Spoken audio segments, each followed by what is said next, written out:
Good morning. Buckle up, it's going to be a busy one. The budget and a bust up at the BBC. A couple of days to go. Not until Gary Lineker and the BBC make peace. An epic spat over politics, impartiality and the public's favourite game. We are working very hard to resolve the situation and make sure that we get output back on air. The BBC is not acting impartially by caving in to Tory MPs who are complaining about Gary Lineker. But until the budget, the calm-down chancellor will be on his feet on Wednesday with a vow to get the country back to work. We think that we have the chance to be one of the fastest growing countries in Europe. Politicians agree the way we make our living isn't good enough. Growth's been measly.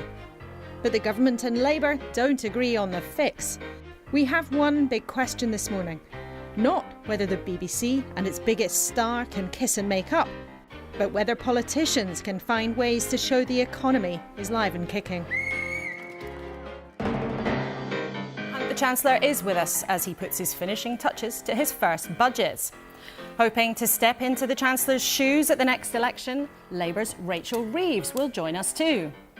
Mark Thompson was no stranger to crises in his years as Director General here at the BBC. What does he reckon is the way out of this latest storm? And with me to chew it over at the desk, Simon Clarke, the Tory MP who wants tax cuts now. Nadia Whittome from Labour, the UK's youngest MP. And the TV executive, Peter Salmon, who at the BBC used to be Gary Lineker's boss.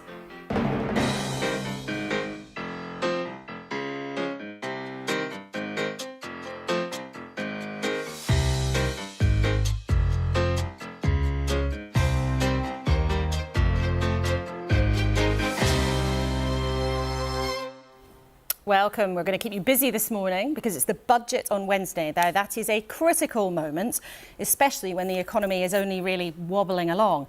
But take a look at this lot. The front page is only really one lead story in town. It's Gary Lineker there on the front of the Sunday Times. Lineker chaos piles pressure on BBC chief. Sunday Telegraph, I won't quit, says BBC boss Tim Davie. On the front of the tabloids, the Sunday Express, BBC Sport, blackout. The Sunday Mirror, Gary Lineker, I will never be silenced. Now, you might be watching this programme after viewing an unusual version of Match of the Day without its normal presenter, or indeed any presenter. A pundit's revolt after Gary Lineker was suspended for posting tweets critical of the government's immigration policy. It's clear Tim Davie wants him back, but can this mighty mess be resolved? Now, Peter, you are one of the few people who work closely with Gary Lineker. You were his boss. What do you think would be going on in his mind? What's he up to? It's a mess, isn't it? They must be wishing they could reel this back 72 hours and start it all over again. It's Oscars Day, but there's no prizes, I think, no awards for how this has been managed, and it shows how things have to be managed very quickly, very proactively, up front, on fast-moving stories. Particularly ones with political dimensions to them. So I think I think they've got to take action and pretty quickly. It doesn't help. The chairman of the BBC himself is slightly to one side in this process, and there's a bit of an issue. Yeah. It means that Tim Davie is sort of isolated in some ways. He needs to come home and grip this now. We need him back running the ship. So it's a tricky one. What do you think they got wrong, though? You hinted there it basically has been too slow. They should have nipped this mess in the bud before it went out of control. Well, I think there's a few things. One is I think the guidelines are a bit opaque. About what people can and can't say in their private life. What people can and can't say, who can say this, who can say that, freelancers versus staff, major figures versus minor figures, all the rest of it. It is complex. I can see why you do it, because it gives you a sort of get out in some ways for every situation. But equally, times like it can feel like it's a bit heavy-handed. I think also, these are fast-moving stories. You've got to have figured out what you want to do up front and get on with it and do it and work out what your end game is. And now the story and the situation's got away from them. And just briefly, what do you think Gary Lineker actually has been trying to achieve with all of this? Because he has got into trouble over this kind of thing before and then not stopped himself. Where's his responsibility? It's complex, isn't it? He's a major figure now. He's 25 years in Match of the Day. He's more than just a TV presenter. He's a national figure. He's got views. He's got passions. He's been involved in looking after Ukrainian refugees. It may be that Gary's outgrown the job and the role in the BBC. There is a moment, 25 years in, before that was Des Lynam. Gary took over. He's been brilliant. sometimes there's a point at which you cross the line and your ambitions become such that you... So maybe he's on the way to the door. That's very interesting. Yep. Now, of course, this has, created this huge standoff between Gary Lineker and the BBC, but it has also got politicians absolutely on high alert, high drama. Simon, why does it matter to some people in your party so much what a sports presenter is saying online? Well, I disagree very profoundly with what Gary Lineker said. I think that comparisons to the 1930s, as he's made, are deeply inappropriate and actually very tasteless. It is a very difficult issue, and I think, as Peter says, that there is an element whereby the BBC needs to resolve some of the ambiguities about the relationship between... But why does it matter to MPs what a sports presenter is saying? Why does it get some Conservatives so wound up? Mr Lineker has a huge reach, and the reality is that he is obviously operating on a publicly funded broadcaster. He is someone whose platform largely derives from his role at the BBC. He's saying things which are sharply partisan, and I think which are also deeply unfair. And certainly I think the majority of people watching this programme, I think, would accept that we have a legitimate right to control our borders. But wouldn't you also, as a Conservative, stand up for free speech? Yes, I would. And actually, I think this whole situation is fundamentally a mess, and it's one where the BBC needs to resolve this ambiguity. I don't like cancel culture of any kind. I don't like to see people being taken off air. I think there is a slight irony here and a slight hypocrisy, because obviously I wonder how many of the same people calling for Gary Lineker to be restored were calling for Jeremy Clarkson a few weeks ago to be removed. Well, you used the word hypocrisy there. Nadia, I know on Twitter, actually, you said there was something about hypocrisy about this row. What did you mean by that? Well, I think, firstly, Gary Lineker was right to call out the government's bill. And I think, yes, he works for the BBC, and it's important that the BBC is impartial. But as you say, he's a sports presenter, not a news presenter. And if we're going to talk about impartiality, let's talk about the fact that the BBC chairman donated £400,000 to the Conservative Party and arranged an £800,000 loan to Boris Johnson. But what I think we mustn't be distracted by is from the bill itself, which is what Gary Lineker was drawing attention to, because the government is trying to play divide and rule, pure and simple, by criminalising asylum seekers and in the process risking breaking international law. But some people in your party say actually what he said, to make a comparison with 1930s Germany, Yvette Cooper said actually he was wrong to do that. So some people even in your own party think he overstepped the mark. I think the point that he was making was about the cruelty of this bill. I mean, when you think about the kind of wider picture with the government, you'd have thought, wouldn't you, that they'd have learned not to have picked fights with footballers after Marcus Rashford forced them to U-turn on free school meals, and now this with Gary Lineker, and now we're all talking about the government's cruel asylum policy. Well, I know that, Simon, you were shaking your head at some of that, but we'll get back to you guys later. There have been lots of people picking different fights with different people in the last 48 hours. Now, the boss of the BBC, Tim Davie, is under pressure to resolve all of this. Here's what he had to say yesterday. This has been a tough time for the BBC, and we care about our audiences. We want to get the right outcome for this. We're working very hard to get that done, and I would like to see Gary Lineker return on air. So how will the BBC climb out of what does feel like a crisis with popular programmes not properly on air? Who better to ask than a man who sat in the Director General's chair? Mark Thompson, who had the hot seat during the storm over a trailer that misrepresented the Queen, Russell Brand and Jonathan Ross's prank calls, remember them? And horror of horrors, a fake competition at Blue Peter. Now that might feel like small beer compared to the hyperspeed and hyperbole of the 2020s. Or is it? Mark Thompson is here, and he went on to run the New York Times and turn that into a huge digital brand. And you now are the chair of AncestryStreet.com, which also is a huge online business. Welcome to you. How has the organisation found itself in this mess? I mean, this seems completely out of control. Most importantly, popular programmes are not on air properly, so the audience is losing out. Do you think the BBC looks like it knows what it's doing? Well, let's calmness, proportion. We've lost a couple of sports programmes so far, which is obviously disappointing for Match of the Day fans who've got a much truncated version of Match of the Day. But walking into the BBC this morning, it's for a place which is meant to be in complete crisis, is its usual rather boring, solid self. And I think I believe that viewers and listeners should believe that the BBC is going to be here, and frankly, people will have forgotten about this in a few weeks or months, certainly years. So it is what it is, which is an argument about actually quite a difficult area, which is what are the bounds of what it's reasonable for very, very big BBC stars to say? Is it okay for them to insert themselves kind of full force into a very controversial news cycle? It's easy with news. If you, Laura Kuenssberg, had put out this tweet, the Monty Python big foot would come down immediately and splat, and that would be that. I'd been out of the building within a couple of minutes. And rightly so. But what is in the these right and cases, wrong here then? Well, it's interesting. Greg Dyke, former Director General, yesterday was saying that these guidelines, the rules on impartiality, apply only to news and current affairs. Not if you read them. Not if you read them. Here's a paragraph. There are also others who are not journalists or involved in factual programmes who nevertheless have an additional responsibility to the BBC because of their profile at the BBC.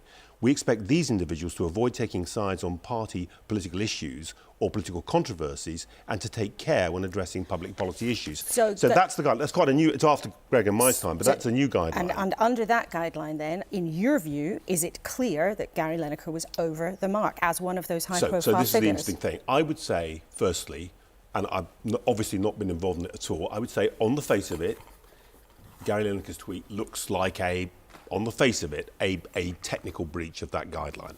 But I think we've also got our old friend, the grey area here. In other words, no one thinks this is the same as you or Hugh Edwards doing it, that this is not like a news presenter basically tearing up the impartiality principles inside the kind of news machine. And the debate, and one of the reasons I think that Tim Davie and others in the BBC will want to have a look at that guideline is in social media, public expectations and practice is changing all the time now. And to cut to the chase, what I would hope is that both Gary, who is an outstanding broadcaster, and the BBC will both, despite the kind of crazy noise in the papers and all the rest of it, calmly take the time to look at whether there is common ground and a way forward of looking at that now 2 or 3 years old guideline. But isn't this also, Mark, about a bigger issue, not just about some words in a BBC guideline book? This is also about public perception. And isn't it perhaps the case that actually the BBC has walked into something that has left many people, perhaps many people this morning, watching and thinking, well, hang on a minute, they've taken the side of the government. Isn't there the perception that actually the BBC has bowed to pressure from the Conservatives, not least because of the ongoing saga of the BBC chair and his donations to the Conservative Party? Well, we might come on to that separately. I think what the BBC's walked into is the 21st century. I mean, if you go across the Atlantic to my most recent main employer, the New York Times, very similar debates about the boundaries of, in quotes, freedom of speech and what's appropriate for an organisation which is trying to remain independent and impartial. But is it possible in this world? This is global. Well, the point is, it's like new behaviours, new public attitudes, new understandable attitudes from individuals, e.g. a freelancer like Gary Lineker, and therefore the need to think carefully about where to strike the balance. And I think the balance is going to continue to change. So I don't believe... I mean, this particular incident, in some ways, is a very unhappy kind of accident. Gary Lineker, clearly, I know Gary well enough to believe in his integrity and his good faith, felt passionately about an issue and wanted to throw that into the debate. The effect of the tweet, as we've heard, has been to distract from the actual issue, the men, women and children in those boats and all of that. And now it's become an issue about Gary Lineker and the BBC. So weirdly, this is not actually, far from actually kind of influencing that debate, it's actually kidnapped the debate and put it into another unhelpful direction. Do you think, though, that the issue around Richard Sharp, the BBC chair, has made it harder for the BBC to defend what's going on? Would it be better, in your view, if the board said to its chair, which they would have the power to do, not Tim Davie alone, but the board could say, or he could decide to step aside for a while while the inquiry into his links to Boris Johnson is concluded. And when you say not Tim Davie alone, not Tim Davie at all. At all. It's a government appointment. It was Boris Johnson who appointed Richard Sharp, not Tim Davie. Indeed it was, but in order to help clear up all of this, to help defend that reputation, would it be better for the BBC if the chair, Richard Sharp, with his links to the Conservative Party, were to stand aside until whatever happened between him and Boris Johnson and his finances is cleared up? Would that be better? Well, I think what I would say is hang about. At the moment, there's an independent inquiry going on into this matter. The leading counsel is asking everyone and is going to produce, I believe, relatively soon. Should we stand aside while that happens? The chairman of the BBC is not an operational executive. I mean, if you go into the control room here, you will not see the chairman of the BBC giving orders. They look at BBC policy strategically in respective. Gary Lineker is an active broadcaster for the BBC. Richard Sharp is part of a governing body which doesn't take decisions in real time about actual editorial matters. So I think the most sensible thing, again, is just to calm down, ignore the papers, and let the person who's doing the inquiry complete their inquiry, look at what they say, and then make a decision on the basis of what you know about the facts, rather than just on the fly deciding, oh dear, it's a bit awkward having two of these things running at the same time. Let's shoot from the hip.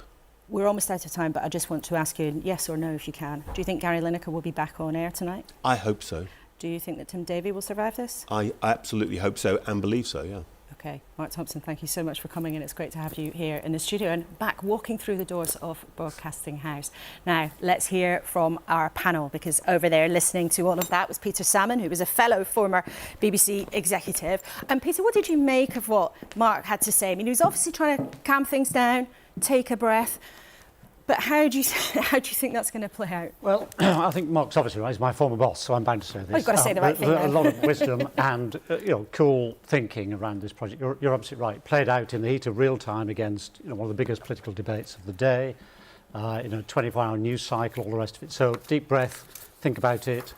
How can each side just pull back a little bit and sort of move forward together? I think the issue of resolving the issues around the chair are quite complex, inevitably, because staff feel it. I know from chatting to friends of mine in the organisation that this decision, it doesn't feel like it's not that it impacted this decision, but the staff are looking over their shoulders. They're worried about instability or they're worried about influence. People at the BBC feel that very, feel that very intimately. So I think that's got to be resolved quite quickly. OK, well, we'll see what happens in the next few days. It's obviously been a fast-moving 48 hours now. Let's talk about the budget, because the decisions that the Chancellor announces in the next 48 hours or so are going to affect each and every single one of us. Nadia, what would you expect and what would you hope to hear from the Chancellor? And I suppose, what are the problems you think he's got to try and fix? What we need from the budget in the first instance, the immediate priority, is helping people with the cost of living crisis. That means raising pay, raising benefits, implementing a proper windfall tax on oil and gas giants to cut people's bills. And then we also need ambition for the future. So essentially taxing the rich, introducing wealth taxes and using that money to invest in public services, both in long-term challenges like the climate crisis and also to ease the cost of living. But what we have instead, after 13 years of austerity, is we've seen our public services crumbling, our social security net has been destroyed, and now we're going into a cost of living crisis. And it seems, well, we're in a cost of living crisis, and it seems that the government is offering more of the same, which is basically saying to people, I know you're worse off than you were in 2008. I was 11 in 2008. We've already said you're the youngest MP. You don't have to show off about how old and wrinkly we all are. But you're not going to get a pay rise. Well, Simon, what do you say to that? Because I'm not surprised. Our audience is not going to be surprised that you're not exactly on the same page as Nadia, but people are suffering, aren't they? Absolutely, and these are difficult times, and there are a wide variety of reasons for that. We know, obviously, the impact of the pandemic, the impact of war in Europe, and the inflationary consequences of what Putin has done.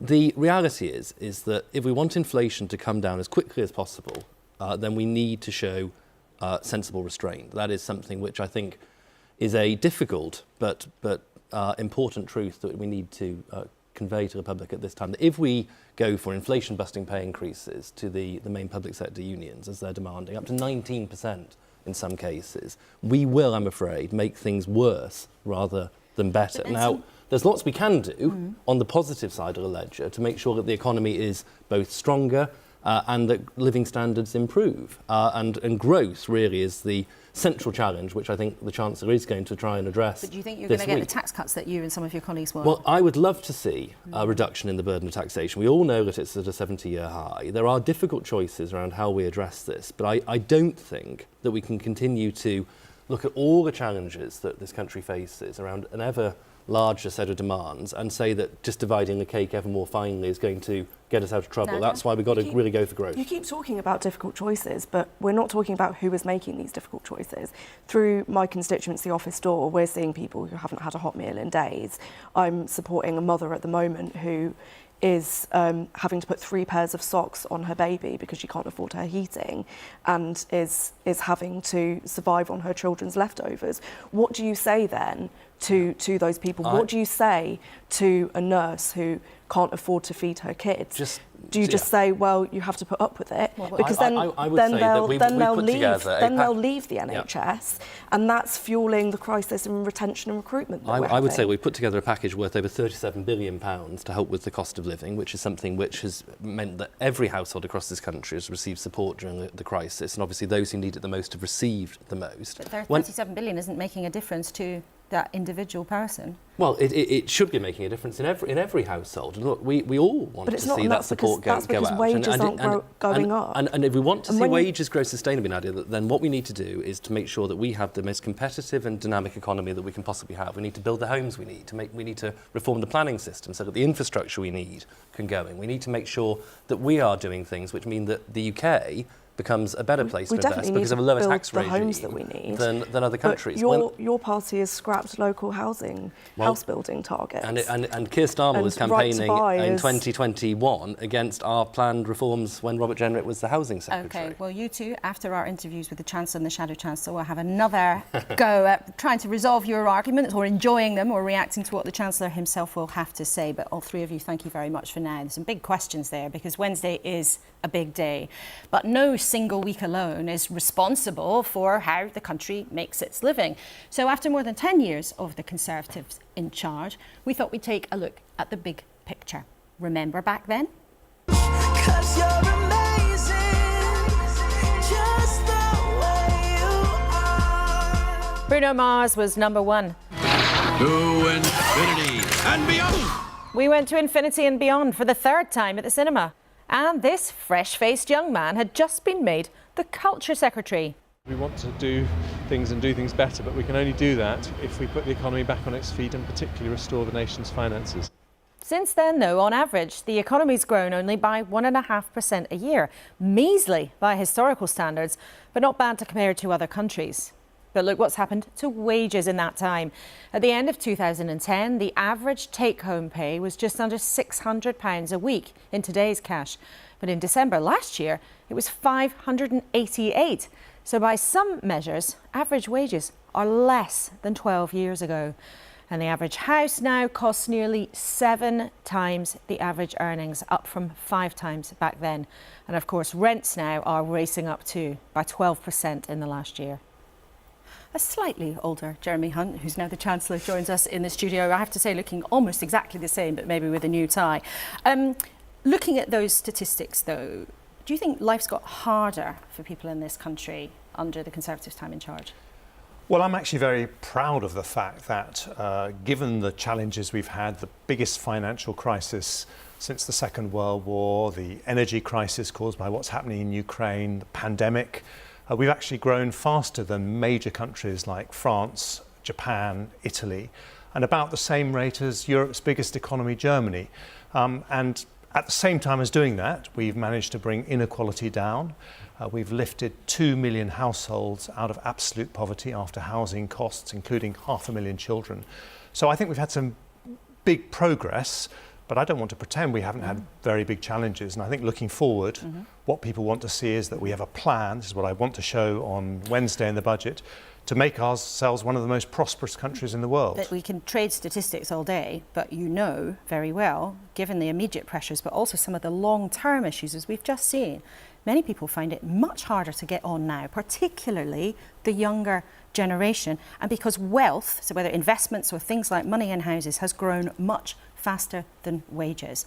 Is it fair that under more than 10 years of Conservative governments, it is harder for young people to make economic progress, to become prosperous people, if they don't have a big gift from the bank of mum and dad? Well, we do have faced very big challenges in the global economy, but I do believe in a society where you have a safety net, and over the last couple of years, we've given every family in the country an average of £3,500 to help them with their fuel bills. I'm asking about the big picture, where in the last decade or so, it has become significantly more difficult for young people to buy a home, and wages have grown more slowly than wealth. So essentially, the haves are having an easier time, the have-nots are having a harder time. But that's where I'm disagreeing with you, Laura, because we have been giving help to people who have been struggling. And when it comes to young people, what they want to see is that we have exciting plans to grow the economy. Let me tell you something else that's happened in the last decade. We have built the third largest technology economy in the world, only after America and China. The largest life science industry in Europe that developed one of the two big COVID vaccines.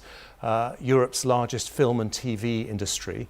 So in terms of areas that are going to create jobs for young people, give them a really exciting future, we've made tremendous progress, on top of which, when it comes to things like climate change, which young people care passionately about, we have reduced our emissions by more than any other advanced economy and become a global leader in green industries, in clean energy like offshore wind. So we made a lot of progress, there have been headwinds, but I don't pretend as a chancellor that we haven't had to do difficult things. In the period until the pandemic, we reduced the deficit by 80%, but that was why we could afford the £400 billion furlough scheme that meant that even after the pandemic, we've kept unemployment at historically low levels. But let me ask you in a practical sense, though, because this is what it means for members of the public. We had an email from one of our viewers, Phil, who's asked us to ask you, what should I say to my hard-working graduate son? He has to live in London for his job. He's never going to be able to afford to buy a home unless I buy it for him. If I help him, how will I afford nursing home fees when I need them? What would your advice be to him? What I would say is that there's no easy fix. If we want to create opportunities for people like Phil, then we have to create the best jobs. We actually have a record low youth unemployment. There are more jobs available for young people than we've ever had before. We have to do what it takes to bring down the cost of housing, and that's why we've got one of our most capable ministers, Michael Gove, on the case. And we have to show to young people that having weathered these very difficult storms, having grown better than many other major countries, we have a plan for the future. That's what I'll be talking about on Wednesday. How are we going to overcome problems so that we can give hope for the future to young people, which is what a Conservative government is all about. Now, one of the things you'll talk about is childcare, and we've had lots of emails from viewers on childcare. Hannah from Oxfordshire says her partner's paid £20,000 a year. Once they've paid for childcare, they have £100 left over from that salary. The family don't get universal credit. So how are you going to help her this week? Well, I'm a Conservative who believes in the virtue of work. And we have more than 1 million vacancies across the economy at the moment. And the Brexit decision was a choice not to fill those vacancies with unlimited migration, which I think is the right choice. So on Wednesday, you will hear me put together a very comprehensive package of measures to break down the barriers to work. Childcare is one of them, and I particularly want to look at the barriers facing the 700,000 parents on low pay, on universal credit, who aren't able to work, even though they have a young child. Exactly like this family, but they're not on universal credit. How are you going to help them? Will you help them? Or only those on universal credit, the benefit top-up, will get help?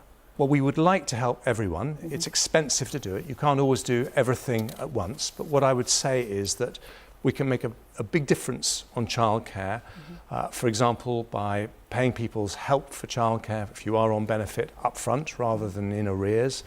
There's lots we can do, but it isn't just parents, by the way. It's also older people wondering whether they should retire early or not. It's people looking for work. We've got 1.5 million of those. We could actually fill every single vacancy just from that group.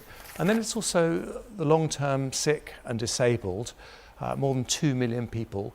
We should not be a society that forgets those people. They have an enormous contribution to make with the potential to work from home, with Zoom and Teams and all the ways that you can do jobs without actually leaving your house. We can actually revolutionise the opportunities for a group of people who have a real contribution to make. So you'll be a get back to work budget. It might be something that you'll be saying on Wednesday, clearly part of your central message. But what also other people want in your party, and as we've just heard from your colleague Simon Clarke, they think that cutting tax would be the best way to go. And what some Conservative MPs think that your refusal to do so now actually makes things worse. So when are you going to make them happy and cut taxes? Well, I actually agree with Simon. I want a low tax economy. One of the things I'm most proud of over the last decade is that for the first time in history, anyone in this country can earn £1,000 a month and not pay a penny of tax or national insurance. When are you going to cut taxes? Because they are at record levels now. As I say, we have cut personal taxes. In the autumn statement, I cut business rates by an average of 10% for every business. Conservatives cut taxes when they can, but we also have to be responsible with public finances. It's very important that we remember that businesses need stability, and that means they need to know that we are being careful with the public finances. We're not going to run out of money, as happened under the previous Labour government, but within the bounds of what is responsible, we will always look to reduce the tax burden. So a tip a wink to the autumn, but not this week. Well, I think you will see me doing everything we can within the bounds of responsibility. Okay. But what I think you will also see is some hope for the future, because I think we have fantastic opportunities in this country. There is a hard road to follow to get there, but we really can be one of the most prosperous countries in Europe, if not the world. Now, one of the sectors that you've mentioned as providing huge opportunity potentially is tech and science. But in that sector right now, there's a lot of concern over the collapse of a bank in America, the Silicon Valley Bank. Now, that funds a lot of tech companies. We know the Treasury and the Bank of England, you've said publicly already that you will help find a way through the situation. But will you guarantee 100% of the deposits of the companies who stand to lose millions? Well, the first thing I want to say is that the Governor of the Bank of England has said that there is not a systemic risk to the financial system, so people should be reassured by that. There is a serious risk to some of our most promising companies in technology and life sciences. The Prime Minister, the Governor of the Bank of England were up late last night. We've been working through the weekend to come up with a solution. We want to find a way that minimises, or if we possibly can, avoids all losses to those incredibly promising countries. What we will do is bring forward very quickly a plan to make sure that they can meet their operational cash flow requirements. Will that plan mean 100% guarantee of their deposits? Well, you'll have to wait to see the whole plan. But what we will do is bring forward a plan to make sure they can pay their staff. That's the big ask we've had in the last 24 hours. And I'd like to read to you and share with our viewers what one source involved in the discussions told me this morning. They said it all feels like it could be pretty terminal for UK tech. The Prime Minister is going big guns about creating a great place for innovation, but this Monday, at least 200 firms employing thousands of people will find they can't pay their staff or suppliers because the bank they had an account with has gone bust. Our investors estimate 30 to 40% of UK startups could be affected.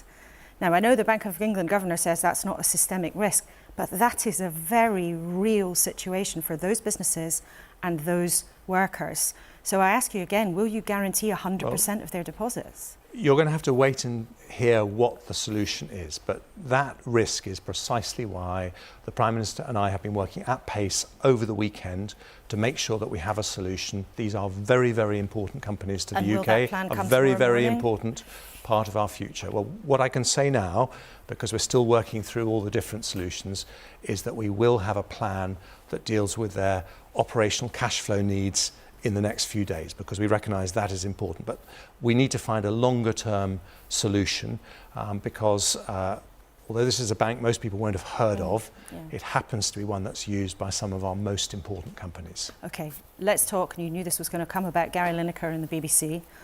It's a big bust-up between the BBC and one of its highest paid stars, but it is also, for some Conservative MPs, something that has really got them riled.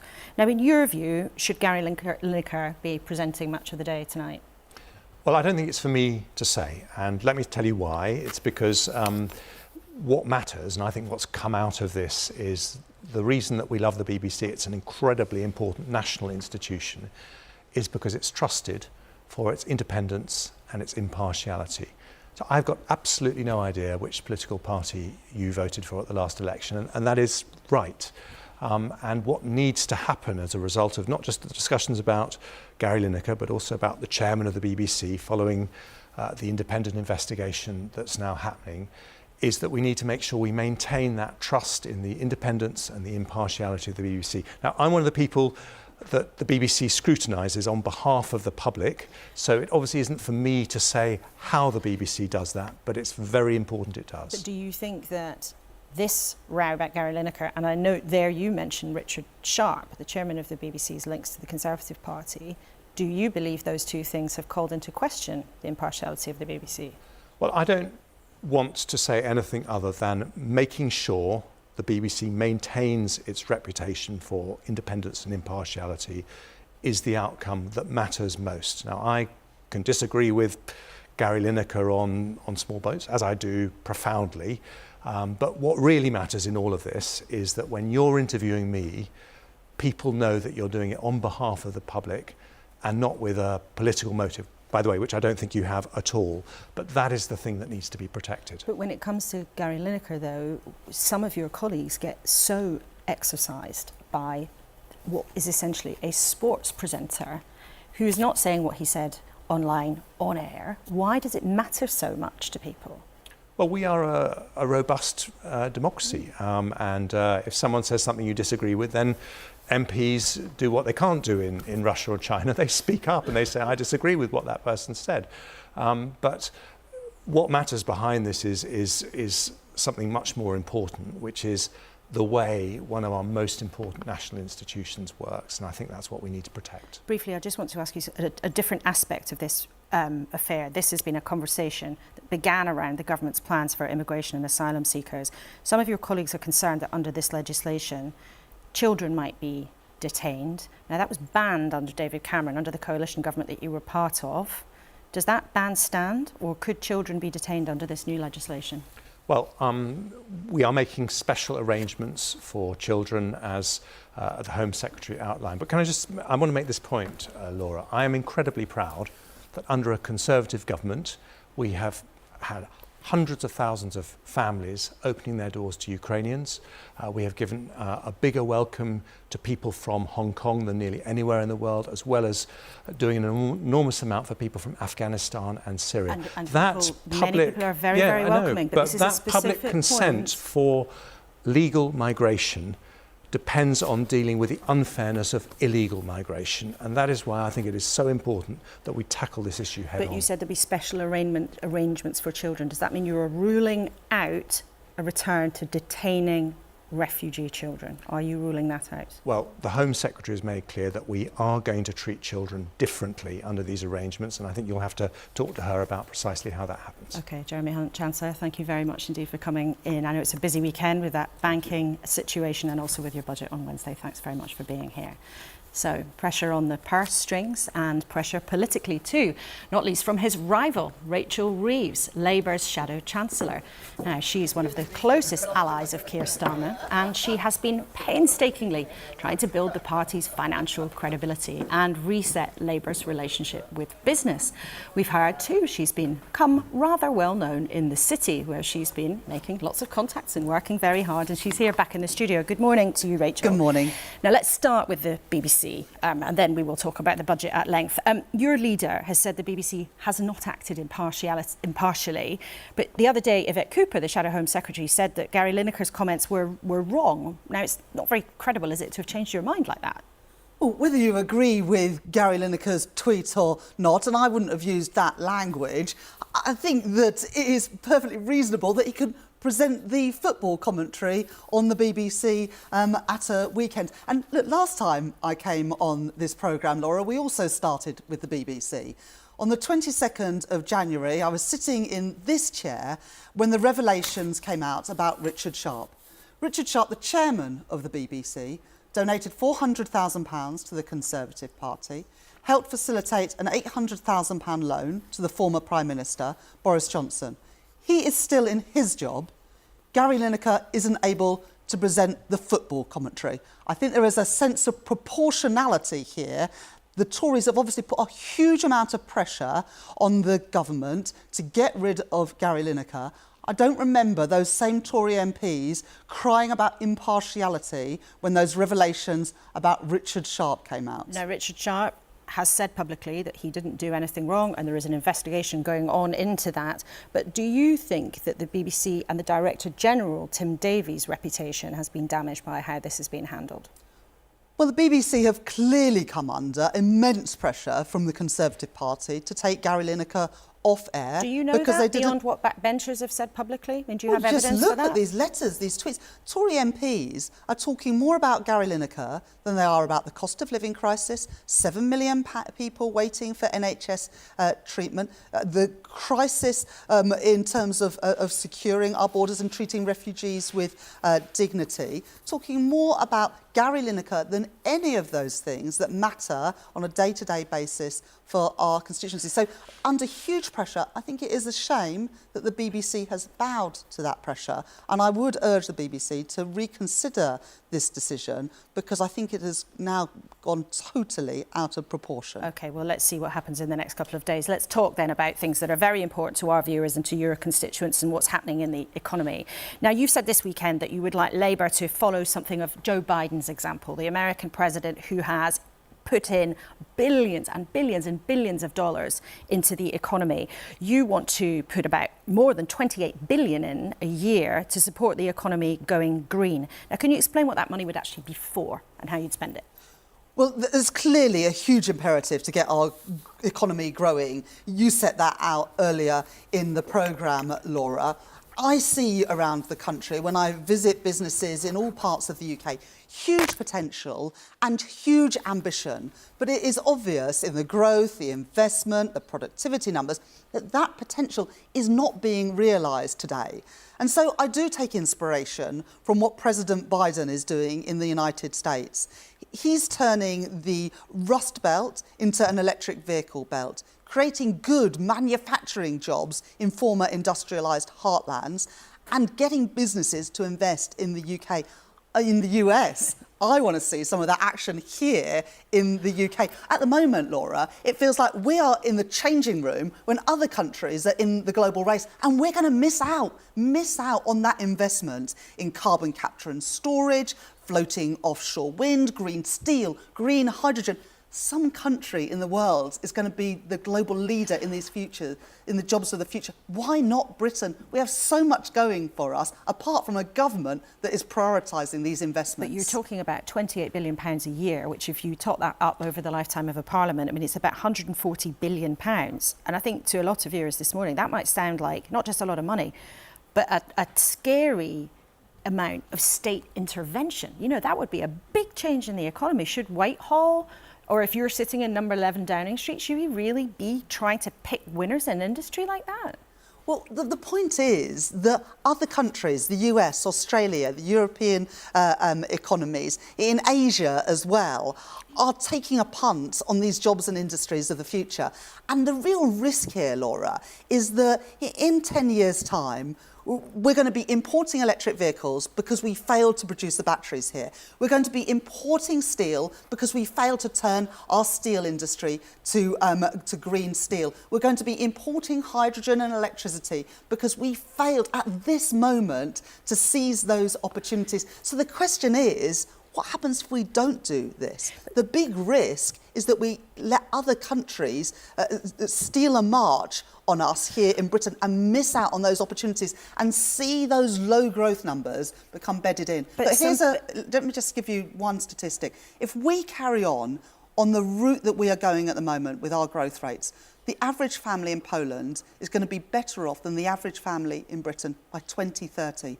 I'm determined that that is not the case, but it does require action and it does require some urgency. But some economists, and I know you were an economist by trade at the Bank of England before you became a politician, some economists and some politicians look at this, they look at what's happened in the US and that kind of intervention and they go, hang on a minute, that's going to take us back to some kind of era of protectionism when governments were looking after their own, and this could somehow lead to the end of proper free trade.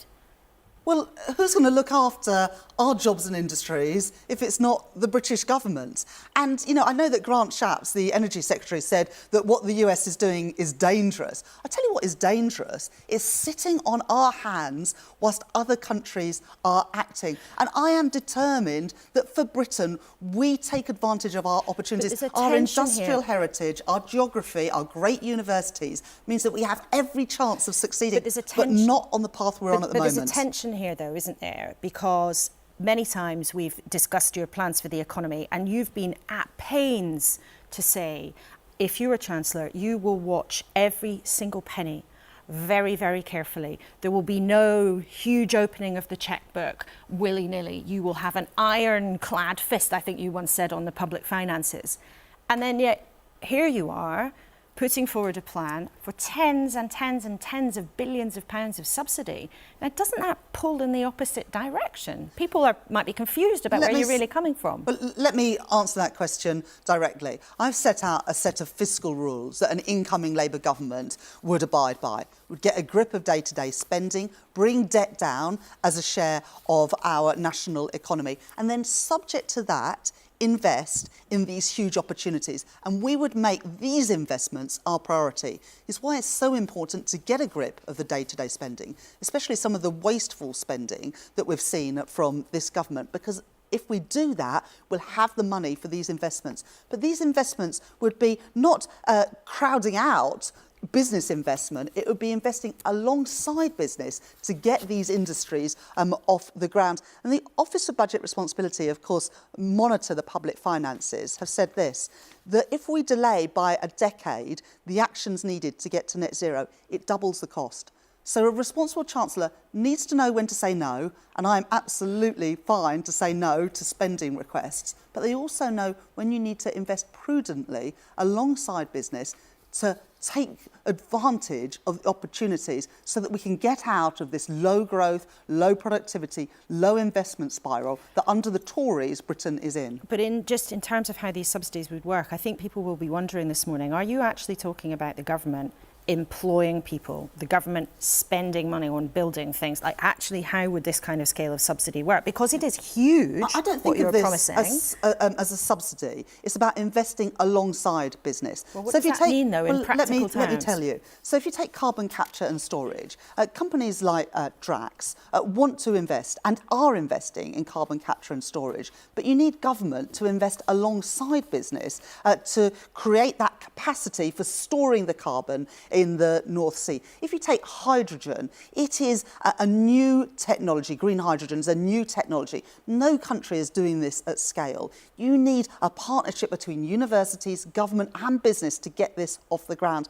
I am being guided here by what businesses are telling me about the opportunities, but also that this requires a partnership approach. So it's about governments, like other governments are doing around the world, investing alongside business to see seize some of these opportunities. And under our plans for a national wealth fund, a national wealth fund is something that 70 countries around the world have, from Norway to Singapore to France.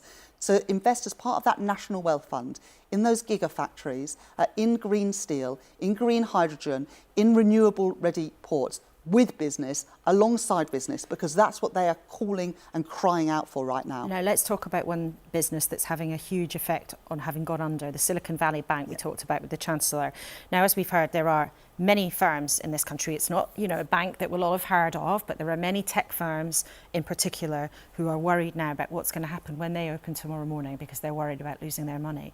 Would you push for the government to guarantee 100% of the money that those firms have with that bank? Well, first of all, I understand why businesses are so concerned. I did a piece of work last year on how to make Britain the best place to start and grow a business.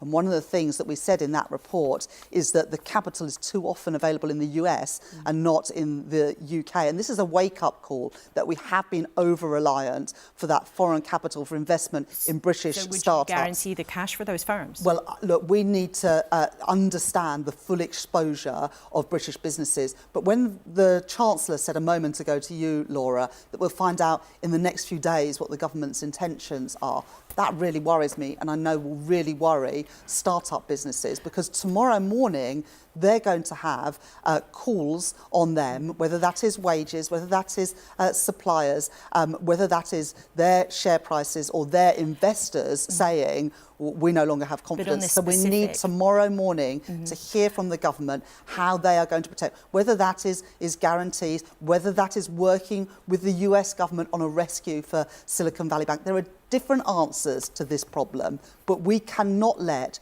the British start-up community pay the price for this bank failure, because it will be the British economy then that ultimately pays the price. OK, we just want to close with some quick-fire questions for you from our viewers. So if we can do them, we'll get through a few. One of our viewers, Keith, wants to know, would the Labour Party commit to keeping the triple lock forever? Now, that's the guarantee for future state pensions, if you want to. We've made a commitment to stick with the triple lock. That is true. Would you commit to wages going up in real times if you win the election? Sorry, in real terms if you win the election? Would wages be higher at the end of 5 years if Labour wins an election? Well, you showed the statistics earlier that after 13 years, wages are lower now. Our plans to have the highest sustained growth with higher living standards in all parts of the country are absolutely about getting that investment and productivity to ensure that people's living standards are higher. That is our ambition. That is what we aim to do. And would you promise that more people would own their home by the end of the first Parliament? We've made a commitment to increase home ownership, and that includes building new homes. The House Builder Federation say that the number of new homes built next year is likely to be the lowest in 70 years. But we need to bring back those planning targets for local authorities so that young people can have their hope and their future back with a chance of home ownership. OK, Rachel Reeves, it's always great to have you in the studio. I know it's a busy week, the budget coming, but thank you very much indeed for coming in and asking questions on answering questions on such a range of issues. Now, before we see what the panel think, of course, we love hearing what you think. We do ask your questions if you email them in. You can do that, kuenssberg@bbc.co.uk, or if you're social media inclined, you can use the hashtag BBC Laura K. Now, Simon Clarke, first of all, let's think of what Jeremy Hunt... You're not getting your tax cuts anytime soon. Well, I would love to see tax cuts. I think that reducing our corporation tax rate rather than raising it would be the right thing to do. And we saw AstraZeneca make a decision to choose the Republic of Ireland over. No, if you look at the results of lowering corporation tax in the 2010s, we got more revenue in, we got more investment in. We've got the lowest corporation tax in the G7. We need to have lower corporation tax rather than higher. And we still would have the lowest, even with an increase. Nadia, we've literally seen AstraZeneca choose the Republic over us. Their corporation tax rate is 12.5%. Ours is set to be 25%. I don't want to see that. There was stuff that I welcomed. Nadia has a valid point, doesn't she? You were part of Liz Truss's government, and when she promised tax cuts without saying how she would pay for them, it was a meltdown. Now, what Jeremy Hunt said is that, well, he'd love to give you tax cuts, but not if you can't pay for them. Well, it's very important, clearly, that you do show how you will pay for tax cuts. I think it's very important that you don't underestimate the dynamic effects of lower taxes. That is to say that lower taxes do stimulate growth, and that you can't underestimate that we have side of the extremely ledger. low growth. We also have extremely high taxes, and that's why we have that extremely low growth. And yet the richest reality, aren't being taxed, because the under richest people Liz are paying Truss's more government, tax, Nadia, than they were when Labour were in office. Income taxes are paid as a proportion by the top 1% are actually higher today than they were there are things under that the Gordon government Brown. could do, like, for example, equalising capital gains tax and income tax that would be over 15 billion. A 1 to 2% tax on assets over 10 million, that would be 23 billion. These are the taxes which deter instead, investment and enterprise. What we need to do as an economy is focus on the things which are really holding us back. So we do need to take on the NIMBYs. We need to actually address serious planning reform. I welcome what the Chancellor said about childcare, and I think that's a really important step forward, because I think we all agree that childcare in this country is just too expensive. Paying universal credit recipients in advance rather than in arrears would be a really good step forward. Okay. But I'd like to see tax cuts, frankly, for working families. Okay, and Peter, I mean, you are now an executive at a big creative media company. I mean, what do you think of what we're hearing from our politicians at the moment about the economy? Is the UK a good place to do business? I think what we'd like to see is a caring, fairer, better shared out use of resources and investment in the UK, so our workforce can work well, work from anywhere in the UK they possibly can. There's an irony, I think, that Gary and the other Match of the Day presenters are not presenting from Salford, from Greater Manchester today. It was a place that we moved, we've moved half the workforce in the BBC across the UK, investment, jobs, the economy, the media economy, all the rest of it. I'm not sure we do that now with the chaos, I think, in the transport system, in infrastructure. So the messages around HS2, around the lack of investment, around capital projects, all the rest of it, I think it's hitting confidence. And I think we need that back. OK, all three of you, thank you very much for now. We've had an email from Susan Woods who says, surely the more important question is why any licence payers' funding goes to such an enormous salary for Gary Lineker. Maybe it would be good to let him go. And in a similar vein, Jim, who calls himself the White Van Man, says, me and my boys would do his job for 10% of the fee and we'd keep our thoughts to ourselves. There you go. It's always great to hear from you. Now, though, we never let you go without a bit of something to cheer, as well as the controversies. It is the Oscars tonight, and whoever wins, one of the most amazing stories is actually how one of the movies got made. The World War I novel, All Quiet on the Western Front, was adapted by the Scottish writer and champion triathlete Leslie Patterson. But it only made it into a film after 16 years of hard work. She cleaned up at the BAFTAs and she's heading again to the red carpet tonight. I talked to her from the gym in LA, as you do, before her 4-hour getting ready session for the awards tonight. And I asked her what's on her mind as she heads off to the Oscars. Completely nerve-wracking, very surreal. Yeah, I don't quite know what's happening. I think it's all going to hit me when I start getting in amongst the red carpet and all that nonsense. This film's had astonishing success now, but it took you 16 years to get here. Tell us about your journey. Myself and my writing partner at the time, Ian Sokal, we optioned the book 16 years ago. And, it took us a couple of years to adapt, of course, because it's an incredibly difficult novel. And then we went on this crazy journey to try and get it off the ground. Different producers, different finance, different actors, the whole kit and caboodle. And here we are. And Leslie, you read the book, All Quiet on the Western Front, at school, and then it stayed with you for so many years, including during your successful career as a triathlete. So you know a thing or two about endurance, don't you? Yeah, and pain and suffering, that's for sure. I think it's one of those things that it just stays in your soul. It's like that fire in the belly. And, ultimately the triathlon training for me, it just kind of stabilized me in many ways, because it's so arbitrary whether or not you get a film off the ground. At least in sport, you say you're going to go run 10 miles, you run 10 miles and you tick that nice little box. So it was a very definitive thing for me to kind of wrestle around what was not happening in film. I hope to kind of lead by example and inspire people to keep going. And you won at the BAFTAs. Do you think you'll win tonight? There's so much love for the film. Maybe we could be the dark horse that runs away with it. So fingers, toes, everything crossed. If you do, we hope you don't get cut off like you were during your speech at the BAFTAs. We get 45 seconds, that's it, and there's 3 of us. So really, you can't say much before the old music starts playing. So we'll see if I get even a sentence. And after all of this success, what are you working on next? We have a great project, a psychological thriller set in the Highlands of Scotland in Glencoe. So I can't wait to do my wee run over the mountain and then get on set. I think that would be my perfect day.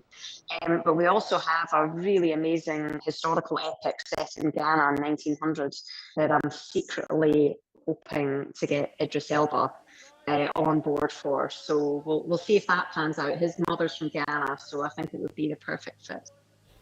Well, you never know. Maybe Idris will be watching this morning. All you three, any tips for the Oscars tonight, Nadia?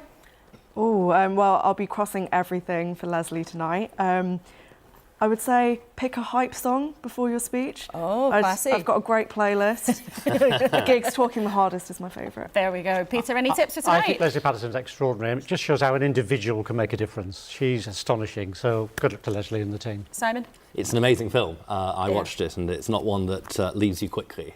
I'd recommend it to anybody. Well, let's see what happens with all the gongs tonight. All three of you, thank you so much for being with us. It's been great having you with us, and also hearing from the force of nature that is Leslie Patterson. And whether you've been wearing Hollywood sequins or your gym gear, or you're still in your jammies, thank you so much for watching.